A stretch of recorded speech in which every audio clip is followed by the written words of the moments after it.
En fait, cette story time là, je vous assure qu'on aurait parlé de moi au passé. Que ce soit mes soeurs, que ce soit moi-même, on aurait parlé de nous au passé. Les gars, vivre à l'étranger, c'est pas des lol. Non, faut vraiment prier le Seigneur. Vivre à l'étranger, it's not. Vous l'avez dit quoi? Bref. Hello tout le monde, j'espère que vous allez bien. Si tu ne me connais pas, c'est normal. Moi, c'est Evelyne Marie-Claude alias Evelyne Talks. Sur ma chaîne, on parle de beauté, de féminité, de confiance en soi, d'estime de soi. Tout ce qui tourne autour du développement personnel. Et si ces sujets t'intéressent, n'hésite pas à t'abonner, à commenter, à partager, à liker, à activer la cloche de notification pour ne rater aucune. Je dis bien aucune de mes vidéos parce que oui, je suis ta youtubeuse préférée. Jake.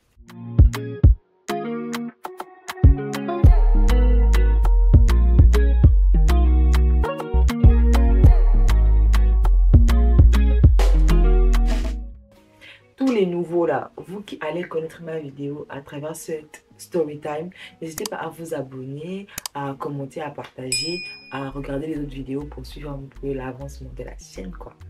Bref.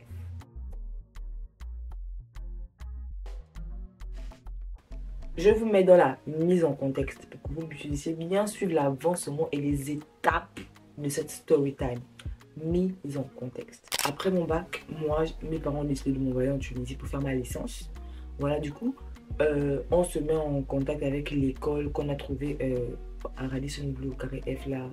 En tout cas, lors des, comment on appelle, des rencontres avec les entreprises, lorsque vous avez eu votre bac, pour pouvoir voir où vous allez partir en fait. Du coup, je trouve mon école, la responsable des étudiants nous trouve des logements pour la première année et ça se passe très bien.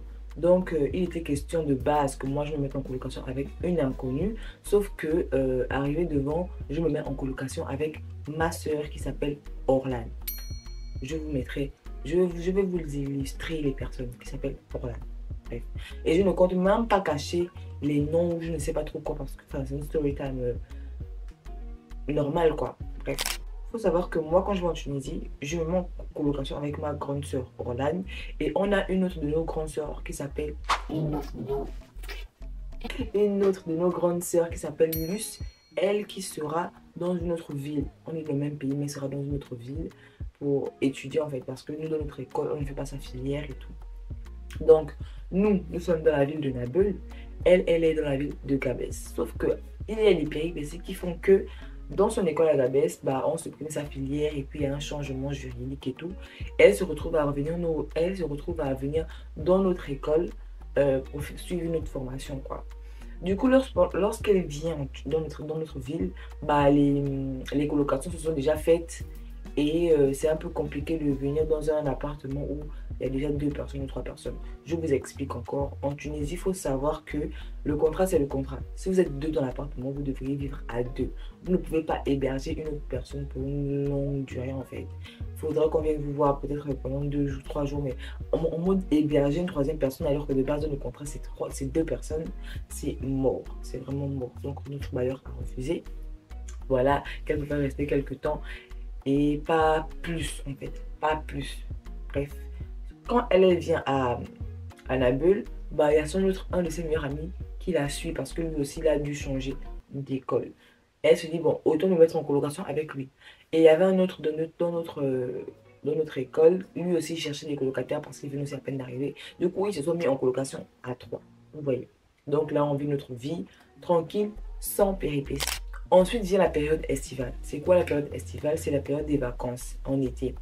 Les bailleurs, ils mettent leurs appartements en location à des touristes à 3 fois, 4 fois, voire 5 fois plus cher qu'à nous en fait. Par exemple, si nous, au mois, on loue un appartement de 2 chambres, salon, cuisine, douche, à 450 €, 500 € le mois, les touristes par exemple, ils vont payer ces 450 € là en 3 jours, en une semaine, en 7, vous voyez le genre. Donc ils gagnent en une semaine 450 €, 500 €, alors qu'avec nous, ils gagnent ça en mois.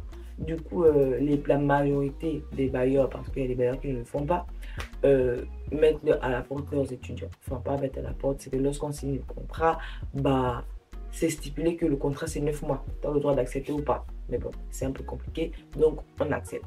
Et il faut savoir que l'appartement qu'on avait eu là, pour notre première année, c'est la responsable des étudiantes gabonais de notre école qui nous a trouvé ces appartements. Donc on n'avait pas trop le choix. Via cette période-là, du coup, on a un mois de préavis pour dire au bailleur que nous on va partir. Et on a aussi, pendant ces un mois, on doit trouver un autre appartement. Nous, on n'a pas eu cette chance de tomber sur les bailleurs, sur un bailleur qui accepte que tu es un étudiant, tu restes dans l'appartement pour longtemps, comme tu veux, tu sors. Alors que l'autre personne a eu cette grâce-là. Par exemple, Luce et son meilleur ami, Teddy et l'autre colocataire Bonheur, eux, ils ont eu un bailleur qui leur a dit, écoutez, juste à que vous êtes étudiant, vous rentrez et vous sortez quand vous voulez sortir. Voilà. Et il y a aussi le bailleur de Ange et Michel, pareil, vous rentrez, vous sortez quand vous voulez partir, parce qu'on connaît un peu la galère pour les étudiants de trouver à chaque fois des appartements. Donc nous, on commence à chercher les appartements, on ne trouve pas, on cherche, on ne trouve pas. Et on trouve des appartements de 6 chambres, de 8 chambres, de 5 chambres, de 4 chambres. Franchement, des appartements de plusieurs chambres, mais toujours sur un contrat de 9 mois. Et on ne pouvait pas, par exemple, dire à Ange, Michel ou bien Luce et ses colocataires de laisser leur appartement et de venir avec nous, parce que de toute façon, eux, ils peuvent sortir quand ils veulent. Mais nous, ce sera toujours sur un contrat de 9 mois en fait. Donc ça ne servait trop à rien. Mais on a des amis aussi, qui sont aujourd'hui des sœurs, Bercy et Yasmine. Elles aussi, elles devaient sortir de l'appartement. Elles avaient signé un contrat de 9 mois. Donc on s'est dit, tiens, pourquoi ne pas se mettre en colocation à 4? Ça serait plus facile, parce que ça sera plus facile, pardon, parce que on trouve plus des appartements de 4 chambres, de 5 chambres, de plusieurs chambres, quoi. Donc autant se mettre à 4. C'est ce qu'on a fait. On a commencé à chercher des appartements. Les premiers jours, pour les appartements de 4 chambres, on ne trouvait pas. On a cherché. Et vient ce jour où on tombe sur une pancarte. La pancarte était écrite en arabe. Et il y avait juste le numéro. Ça devait déjà être notre première alerte. Alerte. On n'a pas écouté. On a fait abstraction tellement on cherchait l'appartement, sinon on devait être à la rue. On a trouvé l'appartement, c'était une pancarte, c'était écrit sur un grand immeuble. Voilà. Et on s'est dit, bon, appelons quoi. Donc c'est Roland qui appelle et puis elle tombe sur le bailleur.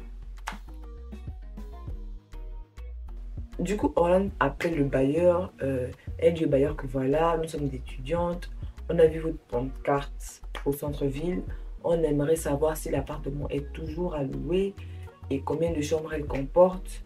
Est-ce que c'est possible de faire la visite? Le monsieur est tout à fait joyeux. Oui, bienvenue, enchanté. L'appartement est toujours à louer. On cherche toujours des locataires. C'est un appartement de 4 chambres. Alléluia. On est à 4. C'est l'appartement de 4 chambres. Mais par contre, pour faire la visite, il va falloir que je demande d'abord à ceux qui sont encore à l'intérieur si c'est possible de filmer et de faire la visite lorsqu'elles sont encore là. Parce que oui, en Tunisie, et je crois que c'est un peu partout comme ça, lorsque le bailleur met son appartement à louer, c'est que les personnes à l'intérieur sont sur le point de sortir. Et du coup, on devait faire la visite. Il y avait des femmes à l'intérieur. Et du coup, on devait faire la visite. Il a dit, pas de souci, je vous ferai signe dans la semaine ou voire même dans cette soirée pour pouvoir établir un rendez-vous, pour pouvoir visiter. On a dit, pas de souci, pas de problème. Le monsieur semblait chaleureux au téléphone. C'était vraiment trop bien. Donc, le monsieur nous rappelle après 2 jours pour nous dire que ouais, c'est bon, qu'on peut faire la visite. Donc on se dit ok. Mais à cette période-là, Bercy et Yasmine étaient à la capitale. Donc la visite s'est faite par qui? Orlane et moi. Donc on s'en va. L'appartement est vraiment situé. C'était tellement bien situé. On était à côté de la Médina, du marché, centre-ville, des grandes surfaces. On était à côté de tout. En fait, c'est qu'on sort, on est à côté de tout. C'était vraiment le plus bel emplacement qui puisse exister pour les étudiants en fait. Du coup, on va faire la visite. Le monsieur nous rencontre, il nous voit, c'est tranquille. Lorsqu'on entre dans l'appartement, on trouve, elles étaient à combien? 4 ou 5 Tunisiennes qui nous regardaient genre en mode En fait, c'est pas qu'elle nous regardait en mode, elles étaient racistes. Non, c'est vraiment en mode, elles nous regardaient genre. En fait, on aurait dû faire attention, enfin, au langage corporel de toutes les personnes qui étaient dans la pièce, en fait. Elles nous regardaient en mode genre, comme si c'était pour nous dire que, girls, vous venez chercher quoi ici? C'est pas le bon endroit, en fait. Et non seulement le comportement condescendant que le bailleur avait vis-à-vis de ces personnes, la façon de parler, la façon de genre se comporter, en fait. Parce que genre, il était vraiment là, hautain et tout. Bref, on n'a pas fait attention à tout ça. Donc on fait la visite, l'appartement est très spacieux.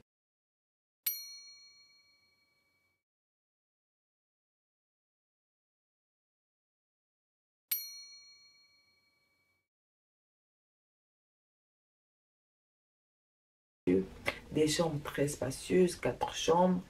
La cuisine très spacieuse, la douche très spacieuse. Franchement, impeccable l'appartement. Quand on a fait la visite, c'était impeccable parce que c'était en journée. Appartement impeccable. Pas de souci. Donc, il nous dit voilà, on a fini la visite. Est-ce que vous avez des questions? Bah, nous, on dit que voilà, le contrat, on va le signer pour quand? Parce que l'appartement, ça nous plaît. C'est pourquoi le contrat. Il nous dit le contrat, je vous le ferai avant votre entrée. Ce sera plus facile pour vous. On dit pas de souci, pas de problème. Parce que le contrat, à la base, ça se fait en Tunisie. Notre premier appartement qui nous avait été trouvé par la responsable des étudiants étrangers, elle-même une Tunisienne, l'appartement que nous avait trouvé, on avait signé le contrat après 2 mois et demi. Parce que, pourquoi? Parce que, en fait, les Tunisiens, pour faire le contrat, c'est les taxes qu'ils payent, en fait. C'est les taxes qu'ils payent ici, apparemment cher. Je n'ai jamais connu le vrai prix, mais apparemment, c'est cher. Du coup, pour nous faire signer le contrat, les bailleurs, on se rend compte ça a beaucoup tourné, beaucoup tourné. Parce que, bah, je sais pas pourquoi, parce que c'est de l'argent. Vous voyez ce que je veux dire? Du coup, on s'est dit, ah, pas de souci, on va pouvoir faire nos papiers plus vite, en fait. Vraiment plus vite. Ce sera vraiment très simple pour nous si on signe le contrat avant d'entrer dans l'appartement. Bref. Du coup, il a dit, ok, pas de souci. Enfin, on s'est donné une date pour rentrer dans l'appartement parce qu'elle, elle devait sortir dans 2 jours. C'est les beaux qui étaient dans l'appartement, elle devait sortir dans 2 jours. Et du coup, nous, on pourra rentrer dans l'appartement après ces 2 jours-là. En tout cas, c'est nous-mêmes, on choisissait le jour pour rentrer dans l'appartement. Elle a dit, ok, je vous laisserai voir avec votre soeur pour vous mettre en accord en fait sur le jour sur quand vous voulez rentrer dans l'appartement. Donc du coup, on en parle avec Yasmine et Bercy et tout. Elle veut le rentrer au plus vite. Tant qu'on peut vite rentrer, ça marche. Donc nous, on va voir le bailleur actuel pour lui dire que voilà, enfin, c'était une femme pour lui dire que on a trouvé l'appartement, on veut la caution, on veut sortir. Donc nous, on n'a pas payé le dernier mois de l'appartement actuel pour pouvoir récupérer notre caution. C'était quoi? C'était, comment on appelle? Une solution de notre bailleur en fait. Ne payez pas le dernier mois pour pouvoir récupérer votre caution. Et c'est ce qu'on a fait. 2 jours avant qu'on entre dans notre nouvel appartement, le monsieur nous appelle pour nous dire qu'en fait, il ne sera pas sur Nabeul, mais il sera sur Tunis, la capitale, parce qu'il a eu des urgences professionnelles. Et pour la remise de clés, c'est sa fille qui viendra nous la donner en fait. La remise de clés, elle viendra nous la donner et on va rentrer dans l'appartement. Pas de souci. Parce que le bailleur, lui, il ne vit pas à Nabeul. Il vit principalement à Tunis. Mais comme il a une famille à Nabeul et il a des appartements ici, il fait souvent quelques tours. Pas de souci. Donc nous, on rencontre sa fille. Elle nous fait visiter, revisiter. Elle nous fait rentrer dans l'appartement. Elle nous donne les clés. On recheck tout. Et on entre. Il faut savoir que lorsqu'il nous appelait pour nous dire qu'il ne sera pas sur la capitale, bah c'était avec tout ce qui est contrat et tout. Il a dit que voilà, il n'a pas eu le temps, qu'il est désolé, qu'il a eu une urgence. Bah, nous, on a compris en fait. Les urgences, ça arrive. Donc on s'est dit, bon, pas grave, on va rentrer dans l'appartement parce qu'on n'a pas trop le choix. On est déjà à la porte, on a déjà dit au revoir à notre bailleur. Autant rentrer. Donc on rentre. Chacun de nous s'installe, je prends ma chambre, les autres prennent leur chambre, on commence un peu à aménager. Parce que nous, on prend toujours des appartements meublés. Voilà, on prend toujours des appartements meublés. Donc, on met déjà ce qu'on avait, on laisse ce qu'il y avait déjà. Bref, on se met à l'aise. Du coup, 2 jours s'écroulent et là, on reçoit un appel du bailleur qui nous dit qu'en fait, là, il est sur Nabeul et que bah, si on a la maison, qu'on lui fasse signe pour qu'on puisse signer le contrat, qu'il puisse venir nous rencontrer pour pouvoir payer la caution parce qu'on n'avait pas encore payé la caution vu qu'on n'avait pas encore signé le contrat. Donc, on se trouve un jour où si on est disponible maintenant, il peut passer. On dit non, pas de souci, vous pouvez passer, ça ne nous dérange pas du tout, on est là à la maison, en plus on est là nous quatre, pas de problème. Donc là, on attend, on est en train de faire notre vie, et il vient, il sonne, il rentre, on l'accueille, c'est vraiment chaleureux, tranquille. On commence un peu, il nous parle de la caution parce que l'appartement coûtait 750 dinars. Du coup, là, on commence à parler de la caution et on parle du contrat. Il avait un papier en main. Il nous dit non, voici le contrat. On se regarde, on dit monsieur, c'est pas possible. Le contrat, c'est individuel. Parce que nous, quand on fait nos cartes de séjour à la préfecture, on nous demande toujours en tant qu'étudiant d'avoir chacun de nous notre contrat. Même si on est en colocation, chacun de nous pardon, doit avoir notre contrat avec notre nom, le nom du bailleur et le nom des autres colocataires. Il dit ouais, j'ai jamais entendu parler de ça. Je pense qu'un contrat suffira. On dit monsieur, vous avez l'habitude d'avoir des locataires tunisiens, donc c'est pas le même truc quoi, parce qu'il n'a jamais eu il n'a jamais eu de locataire noir, voilà, subsaharien, on va dire ça. Donc il connaît pas un peu comment on fait nos papiers, il ne sait pas. Du coup, il a dit ok, pas de souci. Et on a vu que le contrat était en arabe. On lui a dit non monsieur, il faudrait que nous on puisse lire le contrat, on sache ce qu'on signe. On peut pas signer un contrat en arabe, on comprend rien. Il dit ouais mais ça va, les autorités elles comprendront. On dit bah monsieur, c'est pas les autorités qui vivent dans l'appartement, en fait, c'est nous. Donc on ne sait pas ce que vous avez écrit parce que les bailleurs peuvent faire leur contrat à leur guise, hein. C'est eux qui mettent leurs règles. Donc toi tu signes, c'est acté, c'est signé quoi.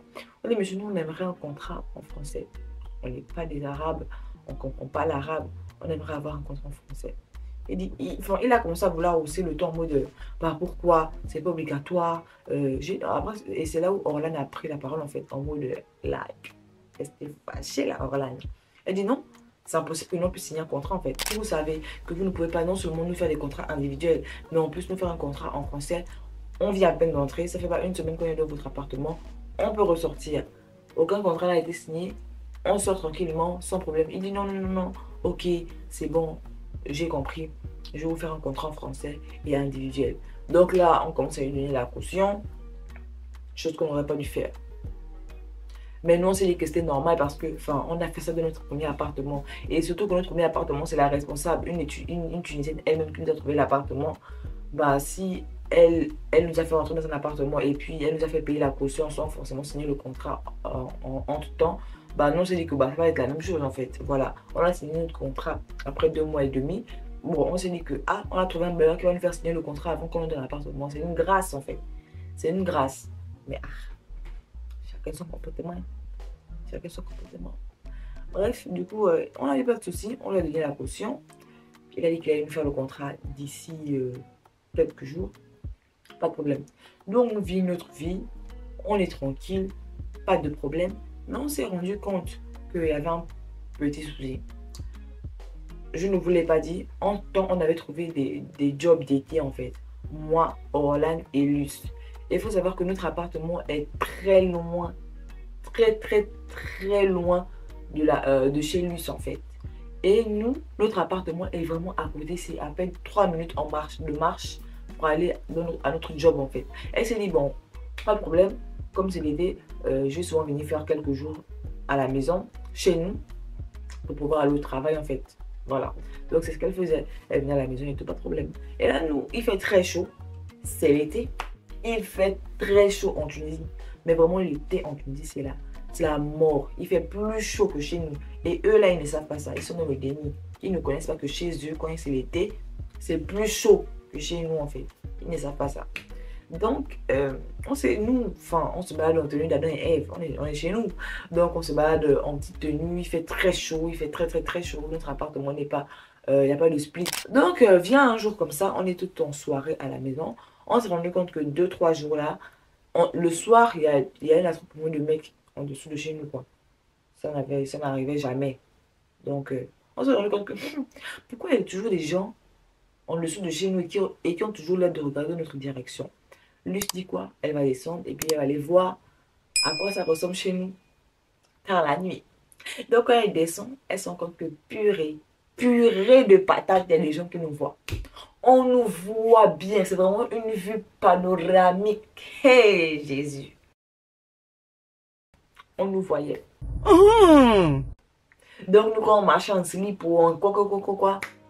Genre, il y a des gens qui se rinçaient très bien les yeux en fait. On dit quoi? Non, on ne pouvait pas savoir en fait parce que nous on a fait la visite le matin.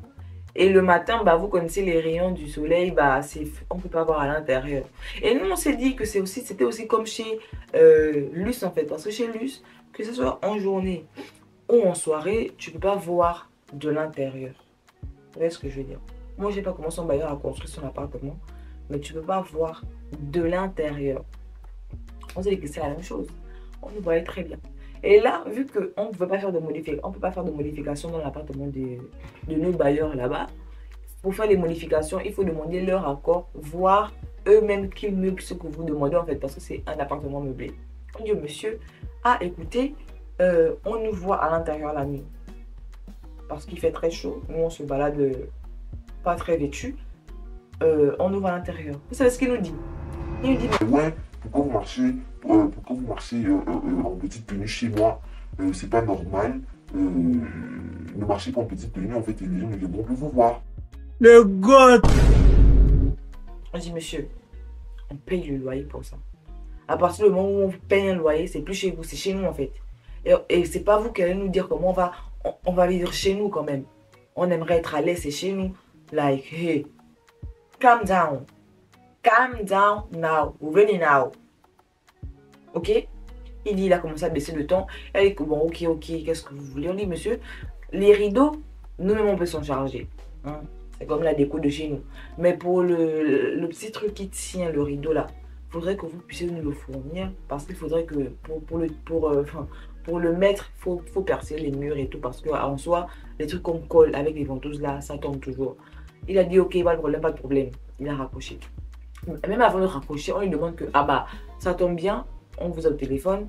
À quel niveau du contrat aussi? Parce que quand même, ça fait déjà quoi? Une semaine qu'on est dans votre appartement et on n'a toujours pas de contrat. Alors que vous nous aviez dit qu'on allait signer le contrat avant d'entrer dans l'appartement. Vous avez pris notre caution, vous avez pris notre combien de mois de loyer. Rien ne nous couvre en fait. Voilà, parce que là, c'est pas notre responsable qui nous a trouvé l'appartement, c'est nous-mêmes. Rien ne nous couvre. On aimerait pouvoir signer déjà le contrat. Ils n'ont pas de souci. D'ici 2 jours, je vous ferai le contrat, vous allez le signer, je viendrai vous voir. Chacune de nous, on parle à nos parents, quoi. Mon père me dit, est-ce que vous avez perdu ça, vous êtes responsable des étudiants? On lui a dit qu'on allait déménager et qu'on a trouvé un appartement et où c'est situé en fait. Elle nous a dit, bon courage, pas de problème, pas de souci. Il a dit, papa a dit, ok, pas de souci, si elle est au courant, au moins c'est déjà une chose. Donc là, une semaine passe, une semaine et 2 jours passent. On dit, on fait des coups de pression parce que nous aussi on fait des coups de pression pour pouvoir faire déjà les cartes de séjour en fait. Parce qu'il ne faudrait pas que l'année commence, on n'a pas de carte de séjour. Donc il dit, on l'appelle, il dit ouais mais je sais, je vous ferai le contrat. On dit monsieur, je voulais faire le papier. Il dit ouais, je ferai le contrat. Après il dit non, mais pourquoi vous voulez absolument un contrat en français? C'est pas ce qui s'était dit de base. On dit monsieur, lorsque vous êtes venu chez nous voir pour prendre la caution, vous nous aviez dit que ça ne vous dérangerait pas de faire le contrat en français et le contrat individuel. Pourquoi au téléphone, vous voulez faire comme si c'est un problème en fait? Faites-nous notre contrat en français et nos contrats individuels et on passe à autre chose. Mais ouais, bon, vous n'êtes pas obligé. En tout cas, franchement, ça va prendre du temps, ça va prendre du temps. On a déjà vu l'allure du monsieur. Moi, j'en ai parlé à mon père. Papa a dit, donne-moi le numéro de ce monsieur, je vais l'appeler. En fait, papa, c'est un gars charismatique en fait. Non. En fait, mon charisme, je le tiens de lui. Humilité, la bosse à un. Bref, il a dit, papa n'aime pas trop parler. Papa, c'est le genre, il ne parle pas beaucoup. Il ne parle pas trop. Tu vois, quand il y a des conflits, il passe à l'acte une bonne fois. Donc, du coup, il m'a dit, donne-moi son numéro, je vais l'appeler. Moi, je ne sais pas ce qu'ils se sont dit au téléphone ou je ne sais pas ce que Hollande a dit à son père là-bas ou je ne sais pas ce qui s'est dit. Donc, papa m'envoie le message pour me dire que ouais, c'est bon, j'ai appelé votre bailleur et je pense qu'il va vous rappeler dans pas longtemps. Donc, après que papa ait coupé l'appel, je crois 5-10 minutes après, le bailleur nous appelle. Il dit, ouais, j'ai eu le téléphone de Evelyne, j'ai eu le papa de j'ai eu le papa de Evelyne au téléphone, on a discuté, pas de souci, je sais que vous êtes dans l'urgence, mais voilà, je vais vraiment me dépêcher de vous faire le contrat et votre contrat individuel, pas de souci, aucun problème.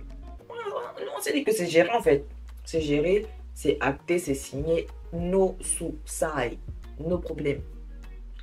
Une semaine et 4 jours passent, toujours rien. Une semaine et 5 jours passent, toujours rien. 2 semaines passent, 2 semaines et 3 jours, 2 semaines et 4 jours. Oh là, que c'est bon. Aucun signe de vie du bailleur, c'est bon, elle appelle. Ce jour-là, moi, j'étais dans la chambre, hein. J'étais dans la chambre, je venais à peine d'arriver du boulot. J'étais dans la chambre. Bercy et Yasmine étaient dans leur chambre. Orlane était dans sa chambre, elle parlait au téléphone. Luce, qui faisait la clause du job étudiant du restaurant, elle était au boulot. Il était 23h et quelques. Orlane, on entend Orlane crier au téléphone en fait. On entend crier au téléphone, on se demande mais qu'est-ce qui se passe? Donc, nous tous on sort de nos chambres, on va la voir, on sent, ouais, monsieur, vous n'allez rien me faire, vos menaces, on n'en a rien à faire. Si vous voulez appeler les gens comme vous voulez, mais nous, vous allez nous faire signer notre contrat. Au pire, vous nous rendrez notre argent, espèce de voleur et tout. On est en mode, hé, qu'est-ce qui se passe? Nous, on a compris qu'elle parlait avec le bailleur en fait, donc elle raccroche. Non, avant de raccrocher, il dit, voilà, de toute façon, je vous ai enregistré, sachez que vous avez été enregistré. Bon, espèce de pervers. Elle raccroche, elle nous dit, hé les filles là, imaginez ce que j'ai eu au téléphone. Le bailleur, il a dit que si on ne signe pas le contrat, il va nous forcer à signer le contrat, qu'il va avoir notre argent et qu'en plus, il va appeler des bandits pour venir nous voler, pour venir nous tuer dans l'appartement. Il a menacé Orlane. Et nous, on fait quoi? Moi, j'appelle mon père. J'appelle papa. Moi, dans les situations très critiques, je n'aime pas appeler maman parce que maman, elle stresse trop vite. Maman, si tu vois cette vidéo, ça, tu stresses trop vite. Trop! Cette femme, elle stresse trop vite. Donc, moi, pour les problèmes comme ça, surtout à l'étranger, moi, j'appelle toujours papa parce qu'il a le sang très froid. Et maman, lorsqu'elle est dans une situation où elle ne peut rien faire, où elle est dans l'incapacité d'agir, elle stresse. Moi, je n'aime pas trop ça. Papa dit, appelez votre responsable d'étudiante à l'étranger. On appelle la dame, la pauvre, il était 23h. On lui explique la situation. Elle nous dit, mais pourquoi vous ne nous avez pas dit qu'il y avait ce souci de contrat et tout depuis longtemps? On dit, ah madame, nous on s'est dit que ce souci-là, c'est un peu comme avec notre ancien bailleur. Et pourtant, tout s'est bien passé avec notre ancien bailleur. On s'est dit que ça allait être la même chose. On ne savait pas qu'avec ce monsieur, ça allait être compliqué. On leur a raconté l'histoire du début à la fin. Il faudrait même savoir que il y avait des red flags. On aurait dû le voir depuis. Il y avait des red flags depuis. Notamment le fait qu'ils nous demandent nos inscriptions de l'année prochaine parce qu'ils voulaient vraiment vérifier si nous sommes étudiantes. Comme ça, ils nous ont dit ça comme ça. Nos cartes étudiantes de l'année passée. Et puis, quoi encore, ils nous avaient demandé quoi? Et puis nos passeports, les trucs normaux quoi, pas de problème. Parce que pourquoi on se rend compte que pourquoi ils nous ont demandé tout ça? Parce que malheureusement en Tunisie, il y a certaines de nos sœurs subsahariennes qui viennent en Tunisie pour vendre le piment. Pour ceux qui ne savent pas c'est quoi vendre le piment, c'est la prostitution, sortir avec des gens pour de l'argent et tout. Et du coup, surtout dans notre ville, nous sommes la deuxième vague des noirs étudiants à Nabeul, quoi. Du coup, ils ne sont pas vraiment habitués à trouver des étudiants ici. Donc, eux, quand ils voient les subsahariens, c'est pour vendre le piment. Et ils s'est sûrement dit qu'on était dans cette catégorie-là. Parce qu'ils mettaient vraiment l'accent sur notre scolarité. En fait, c'est des trucs qu'on ne voyait pas. Parce qu'on était tellement désespérés à trouver un appartement et vite sortir de notre ancien appartement parce que le temps s'écoulait. On n'a pas vu tout ça. Notre responsable nous dit quoi? Prenez ces menaces très au sérieux. Elle-même, en tant qu'étudiante, nous dit prenez ces menaces très au sérieux. Appelez les garçons pour venir vous chercher et sortez très vite de l'appartement. Ce soir même, n'attendez pas. On commence à paniquer. Nous, on appelle Bernard, on appelle Glenn, mon ami, mon frère. On appelle Michel, on appelle Ange pour venir nous chercher. On a dit à Michel et Ange que, ah s'il vous plaît, allez-y chercher Luce qui est au boulot là-bas ou parce qu'elle ne sait pas ce qui se passe ici là. Donc, c'est comme ça que Ange et Michel vont chercher Luce. Glenn et Bernard viennent nous retrouver. Donc, ils sont venus. Franchement, je ne sais pas comment vous expliquer, mais c'est vraiment une grâce. Franchement, c'était vraiment une grâce. Ils sont venus nous chercher à la minute même. Donc, pendant que eux ils venaient, nous, on était en train d'arranger à la va-vite nos affaires. On a arrangé à la va-vite nos affaires. On a fermé la porte à deux tours. On a mis les chaises pour caler les serrures en attendant. Donc, on a commencé à faire nos affaires. On faisait des affaires de luxe. On mettait vraiment tout. On a vraiment mis toutes nos choses dans des sachets poubelles. On était dans le rush.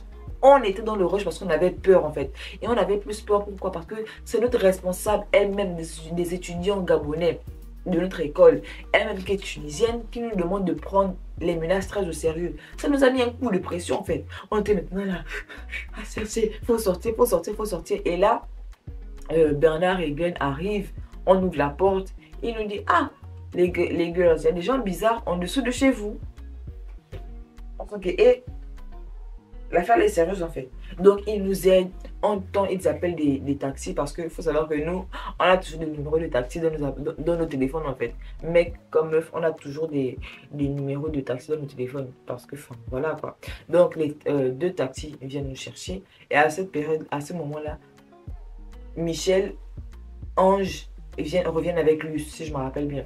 Donc Luce nous demande que, mais qu'est-ce qui se passe? C'est quoi le problème? On lui explique la situation. Elle sent que... il y a des gens bizarres en bas de chez nous, hein. Il y a des têtes vraiment bizarres en bas de chez nous. Donc on descend tous en groupe parce que l'effet de groupe, vous savez, ça fait toujours peur. Donc on descend avec nos choses, les taximans viennent nous aider, on fait rentrer des choses. Guys, il y avait vraiment des mecs chelous en bas de chez nous qui regardaient en notre direction en fait. Ils étaient vraiment chelous. Ils regardaient en bas de notre direction. Et là, on a tout fait sortir, tout ce qu'on pouvait, tout ce qu'on pouvait, tout vraiment, quand je dis tout ce qu'on pouvait, c'est tout ce qu'on pouvait. Donc là, on sort, on va en marche. Les taxis emmènent nos choses avec Yasmine et Bercy parce que Yasmine, elle avait son enfant, donc elle ne pouvait pas marcher avec nous. On s'en va déposer nos affaires chez Luce, vraiment loin là-bas. Donc, nous, en marche. Je vais essayer de vous mettre des vidéos pour que vous puissiez bien voir parce que j'ai cherché les vidéos que j'avais à cette période-là où je vais vous les mettre.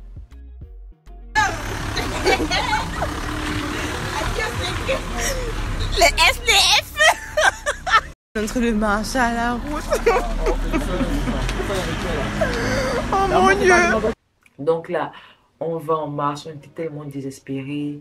J'étais au bout des larmes, mais bon, comme il y avait les autres, au moins c'était quelque chose quoi. Et là, je crois que c'est Orlan qui appelle toujours le bailleur qui lui dit que voilà, on est sorti de chez vous, vous nous avez menacé, on a les clés de chez vous. Il a dit ouais, il continue à lui menacer, hein. Il a dit ouais, tant mieux, mais enfin, ce contrat-là, malheureusement, vous ne l'avez pas signé, mais voilà quoi. C'est comme vous aimez la force. Voilà, comme vous aimez qu'on vous traite avec la force, bon, on va vous traiter avec la force. J'ai encore bien certaines paroles dans mon crâne en fait. On a dit que monsieur, on va porter plainte, c'est pas normal, vous êtes un voleur, vous êtes un tueur et tout. Il a dit porter plainte qui vous voulez, moi je connais des gens, porter plainte à qui vous voulez. Donc notre responsable des étudiants nous appelle à l'école le lendemain, on lui réexplique la situation pour qu'elle puisse bien comprendre. Elle nous a donné, en fait tout s'est fait le même jour. Elle nous a dit, vous savez quoi, allez-y au bureau de telle dame, notre responsable pour faire les papiers à la préfecture qui était en collaboration avec notre école. Allez-y la voir, expliquez-lui les choses en temps. Pendant que vous allez là-bas, moi je vais l'appeler entre temps. Donc elle saura pourquoi vous venez. Donc c'est ce que nous on fait. On va au bureau de la dame. Franchement, cette dame, en fait, c'est une dame de la police qui nous a donné nos papiers pour les étudiants, une Tunisienne. En fait, cette dame, waouh. En fait, je ne voulais pas mettre tous les Tunisiens dans le même bateau parce que je sais que il y a des Tunisiens, franchement, pépites. Pour vous dire en fait que bah, tout le monde n'est pas dans le même bateau quoi. On a rencontré un bailleur avec cette dame-là, tout s'est bien passé. Et le reste des bailleurs qu'on a côtoyés là, c'est pas la seule story time sur les bailleurs. Hein. Il y a encore une autre story time sur un bailleur. D'ailleurs, si tu arrives à cette partie-là, abonnez-vous. Les nouveaux là, abonnez-vous. Abonnez-vous. Aïe, on doit vous forcer pour vous abonner. Oh, vous savez. Donc, on va chez la policière en question. Elle, on lui explique la situation. Elle commence à rigoler. Elle dit, ah, c'est pas le premier cas que j'ai eu. Ne vous inquiétez pas, on va régler tout ça. Elle nous demande le numéro de notre bailleur. Donc, elle appelle le bailleur. Elle met le bailleur en haut-parleur. Le mec est hautain. On sentait vraiment que le gars connaissait des gens haut placés en fait.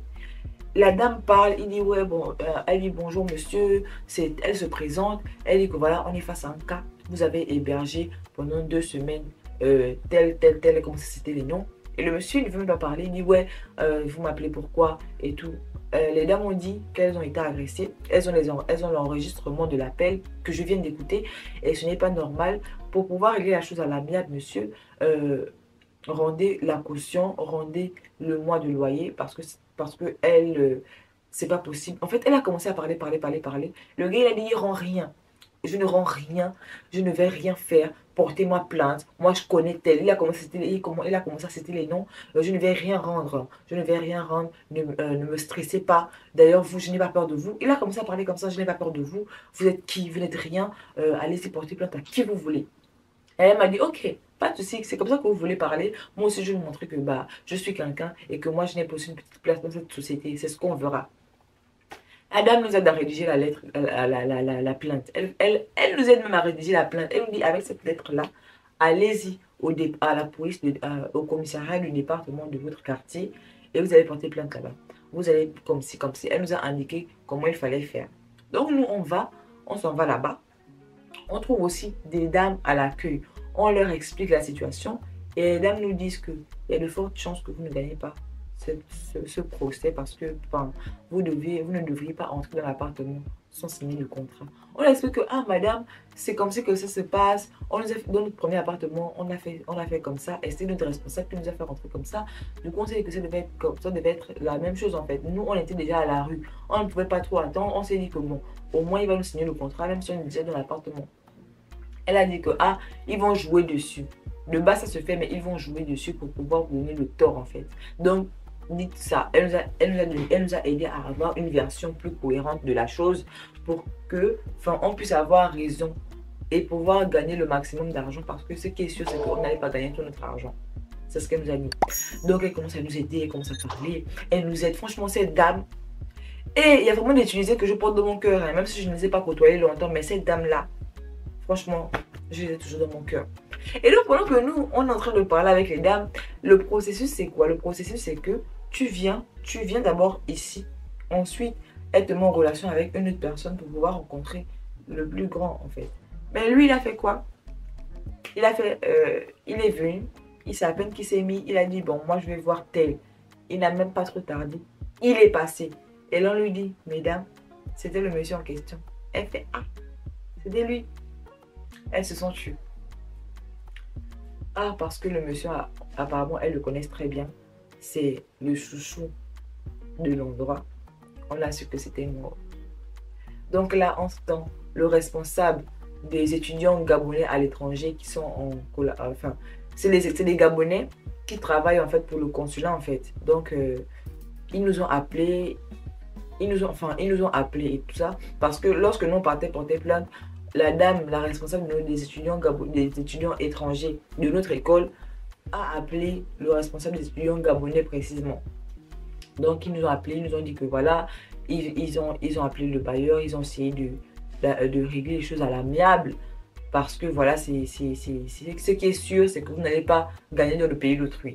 Vous n'allez pas gagner dans le pays d'autrui, vous allez essayer de gagner une petite somme pour vous aider parce qu'on sait que c'est compliqué, mais n'essayez pas d'aller plus loin parce que si vous allez plus loin dans vos démarches, vous n'allez rien gagner parce que le monsieur, il connaît son endroit, il connaît ses lieux, il connaît comment gagner sa chose en fait.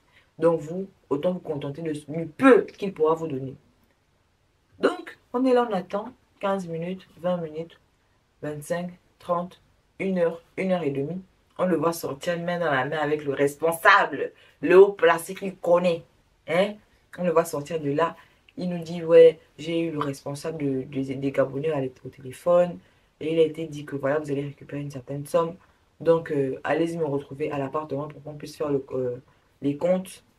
Et pour que vous puissiez me remettre les clés. Donc, nous, on avance. On ouvre l'appartement. On n'a rien arrangé. On a bien laissé son désordre. On a même cassé les yeux sur le sol. On n'a rien nettoyé. On a encore fait exprès de bien salir même. De très bien salir. Voilà, on a fait exprès de très bien salir. Et lorsqu'il vient, il vient avec un policier. Les gens, ils croyaient qu'on allait l'organiser en fait. Qu'on allait emmener les gens pour l'organiser. Il est venu avec un policier. Et là, on entre, il dit non, pas de souci. Moi-même, je vais nettoyer. Il commence à compter, il nous donne de l'argent. Après ça, Orlan entre dans l'appartement et dit au monsieur que j'espère que le Allah que vous priez là va vous récompenser après ce que vous venez de nous faire. Pas de problème. Figurez-vous que sur tout l'argent qu'on a dépensé, la caution et le mois de loyer pour 2 semaines, on n'a pas pu récupérer notre caution. Donc, la caution 750 dinars, le loyer 750 dinars, on est à 1500 dinars. Sur les 1500 dinars, on a récupéré 450 dinars pour 2 semaines. Pour 2 semaines, on a dit Seigneur, on remet tout ça entre tes mains. On remet tout ça entre tes mains. Chacun n'a qu'à vivre. On est parti. Après ça, on est parti vivre chez Luce. Quand on arrive chez Luce, Bonheur, lui, il doit partir en France. Donc, ils allaient rester à 3 dans l'appartement. Ils n'ont pas pu trouver le 3e parce que c'est compliqué. Ils se sont rendus compte qu'on ne va pas payer un appartement de 3 chambres alors qu'on est qu'à Luce et ça nous revient trop cher. Autant chercher l'autre appartement. Et nous, on ne peut pas rester avec juste un appartement parce qu'on allait être à 5 en fait. 3 chambres, 5 personnes, c'est mort. Et surtout que la 3e chambre était vraiment très petite. On s'est dit, commençons déjà à chercher les appartements. On a cherché les appartements jusqu'à on est arrivé à 5 jours où on devait sortir. Parce que le bailleur de chez Luce ne pouvait pas nous donner plus de délai. Parce que non seulement il nous hébergeait, chose qui n'est pas bien faire, mais en plus de ça, ils avaient dit qu'ils devaient partir parce que le 3e est parti et ils ne trouvaient pas de colocataire ensuite. Donc, on devait tous sortir. À 5 jours, on n'avait toujours pas trouvé d'appartement. Je vous assure que même sous la pluie, on partait chercher des appartements. On ne trouvait pas. Vient le dernier jour où on s'est dit Seigneur, on met notre foi en jeu, aide-nous à trouver des appartements.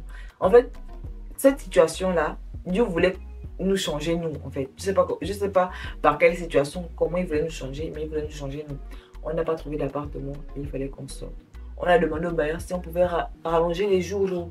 Il ne pouvait pas parce que lui, il avait déjà filmé et il avait déjà trouvé d'autres locataires en fait. Il avait déjà trouvé d'autres locataires qui devaient entrer. On appelle partout. Bernard ne pouvait pas nous héberger parce que Bernard, lui, il vivait tout seul dans une chambre pour 5 personnes, c'est mort. En temps, le même jour même, enfin, à un jour de la sortie, pardon, je suis en train de m'embrouiller, Yasmine et Bercy trouvent des alternatives. Bercy, elle avait sa belle-sœur qui a permis à ce qu'elle entre dans son appartement à la capitale. Yasmine aussi. Donc, Bercy et Yasmine sont partis vivre chez la belle-sœur. Et nous, Orlan et moi, on n'avait nulle part où aller. C'est comme ça que Ange et Michel nous prennent. Donc, on était maintenant à 5 dans un appartement de 2 chambres. Et le pauvre Ange dormait déjà dans son salon. Nous, il nous avait passé dans sa chambre. C'était bien, même si je sais qu'on les a beaucoup fatigués. Souvent, on parlait fort la nuit. Surtout Michel, à un moment donné, il avait craqué. Il a dit, les filles là, les filles. S'il vous plaît. Donc, quand je menais le boulot, on rentrait à la maison. Souvent, on partait passer toute la journée à la plage. Enfin, souvent, on passait toutes nos journées à l'extérieur pour ne pas encombrer Ange et Michel chez eux, en fait. Parce qu'il fait très chaud, l'appartement est petit, il faut encore venir les encombrer. Non, souvent, on passait vraiment toute une journée dehors pour seulement rentrer en soirée et dormir pour ne pas trop les encombrer, eux. Franchement, notre foi a vraiment été mise à l'épreuve, en fait. Elle a vraiment été mise à l'épreuve. Franchement, wow. C'était compliqué. Vivre chez les gens, c'est vraiment compliqué parce que tu ne peux pas être maître de tes mouvements, maître de ce que tu veux faire et tout. Donc, c'était vraiment chaud. Ange et Michel, on vous remercie vraiment beaucoup. Beaucoup pour votre sens de l'hospitalité, pour votre patience. La patience, parce que franchement, hier, on faisait souvent le bruit. Et ça, on avoue. Ils nous ont vraiment accueillis chez eux tout au long de l'été, en fait, jusqu'à ce qu'on puisse trouver les appartements. Parce que c'était bon. On ne pouvait plus trouver d'appartement en été. Il fallait qu'on attende la rentrée, en fait. Donc, ils nous ont hébergés chez eux tout au long de l'été. Jusqu'au jour où on trouve un autre appartement, 3 chambres, super bien, super spacieux aussi. Donc, on a pu sortir de leur appartement. Et franchement, c'était une expérience. Même si elle a été comme elle a été, ça nous a appris beaucoup de choses, l'humilité, le sens de l'hospitalisation, savoir être bien avec les gens. Parce que, ouais, imaginons, on était des personnes impolies, hautaines, orgueilleuses. on ne parlait à personne, on voulait trop faire les meufs. On allait demander de l'aide à qui? Imaginons, on était en problème avec Michel, on était en problème avec Bernard, on était en problème avec Ange, on était en problème avec tout le monde. Qui allait nous aider en fait? On allait être à la rue, on allait dormir à la rue comme des SDF en fait. Qui allait nous aider? Franchement, morale de l'histoire, apprenez à être bien avec les gens. Même si vous ne voulez pas les côtoyer tous les jours, mais sachez être poli, courtois. Sachez être bien avec les gens parce que vous ne savez pas la situation par laquelle vous pouvez passer. Franchement, imaginons on était impoli, bizarre avec les gens. On pouvait être des gens de où? On allait faire comment? Hi! On allait faire comment? On allait faire comment? Parce que même Glenn, en tout cas, même si c'était Glenn, on monte, on descend, même peu importe le problème que je pouvais avoir avec Glenn, on allait toujours s'entendre. Mais même Glenn lui-même, c'était un électron libre en été parce qu'il voulait se faire de l'argent. Il partait à Monastir chez ses amis, il vient dormir chez Ange et Biana. C'était un électron libre en fait, lui là. Donc même chez lui, on ne pouvait pas partir vivre parce que lui-même, il n'avait pas de maison. Donc franchement, si ce n'était pas Ange, Michel, Bernard et toutes les personnes qui ont pu nous aider lors de cette période-là, qui allait nous aider? Si on était impoli avec eux, si on ne s'entendait pas avec eux, qui c'est? Qui c'est? Qui? Personne. Personne. Donc, sachez être mis avec les gens. Vos affaires de ouais, si tu n'apportes rien à ma vie, je te supprime, je te délaisse, si tu n'apportes rien ici, c'est là, ça ne sert à rien parce que demain, tu ne connais pas. Tu ne connais pas. Donc, sois toujours bien avec les gens. Sois toujours pour toi avec les gens. Voilà. Nous sommes arrivés à la fin de cette story time. Pour les Tunisiens qui vont regarder ma vidéo, je ne compte même pas vous mélanger parce qu'il y a des Tunisiens et des Tunisiens. Il y a des personnes racistes comme il y a des personnes bienveillantes. Voilà. Et je pense que dans chaque pays, il y a des gens comme ça. Voilà. Même si on a catégorisé les pays maghrébins de racistes, moi j'en ai rencontré des maghrébins bien, en fait. Vraiment très chaleureux, très bien. Mais sauf que l'expérience qu'on a eue avec les bailleurs, franchement, je vais vous faire des story time sur les bailleurs. Franchement, la seule fois où on s'est bien entendu avec les bailleurs, c'était seulement la première fois. La première année où on est arrivé. C'est tout. Pour le reste là, jab. Franchement, nous sommes arrivés au terme de cette vidéo. J'espère qu'elle vous aura plu. Si vous comptez aller en vacances en Tunisie ou vous comptez aller vivre en Tunisie, au moins vous connaissez déjà un peu la situation. Voilà, chacun son vécu, chacun son expérience. Peut-être que vous n'avez pas avoir des problèmes avec eux, mais toutes les personnes qui sont allées en Tunisie et qui ont eu des problèmes avec des bailleurs ou quelconque truc, n'hésitez pas à me raconter vos anecdotes en commentaire. Voilà. Passez une très belle journée ou une très belle soirée. Tout dépendra du moment auquel vous allez regarder cette vidéo. Et surtout, que Dieu vous bénisse. Bisous.